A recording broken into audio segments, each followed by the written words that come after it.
One of the reporters who headed to Buffalo as soon as we got word of the shooting is Global's Sean O'Shea. He joins me now. Sean, you've covered other mass shootings. I know we've led the newscast with them so many times. It feels like America is destined to just keep repeating this. Where are people in Buffalo going with their grief? Donna, what struck me was when we crossed the Peace Bridge into Buffalo from Toronto, and something happened that had never happened before. Got to the border guard and gave my passport, and she asked what we're coming to do. And as soon as I told the border guard why we were here, she went into a discussion with me for 5 minutes. And it was almost like I was a therapist for the border guard. And my cameraman was right behind. She didn't even ask him for his passport. We were right through, but people wanted to talk about it.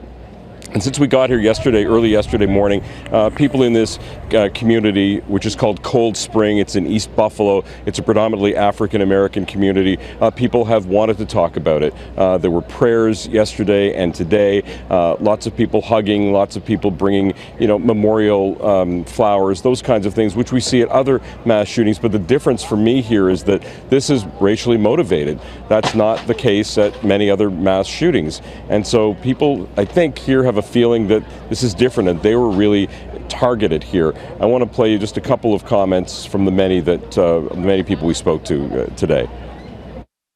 This landed on our doorstep, and it's evil, it's hateful, and it's just corrupt. To do what's necessary to keep us to the point of getting past this whole thing. It only brought us together stronger. Sean, you posted a clip on Twitter of one man who told you things will never be the same, that people will always be looking over their shoulders. Is there a sense that racism and white supremacy is on the rise? I get that sense here, Donna, that idea that it won't be the same. There was another woman who told me that she'd never be able to send one of her children, her teenage children, to the grocery store. Imagine that, not feeling like you could safely send somebody to buy groceries. And this is the only grocery store in this community. What a terrible feeling. And many people have that feeling, and they're sharing that feeling. And this is how people here feel right now, Donna. All right, Sean O'Shea in Buffalo, New York. Thanks.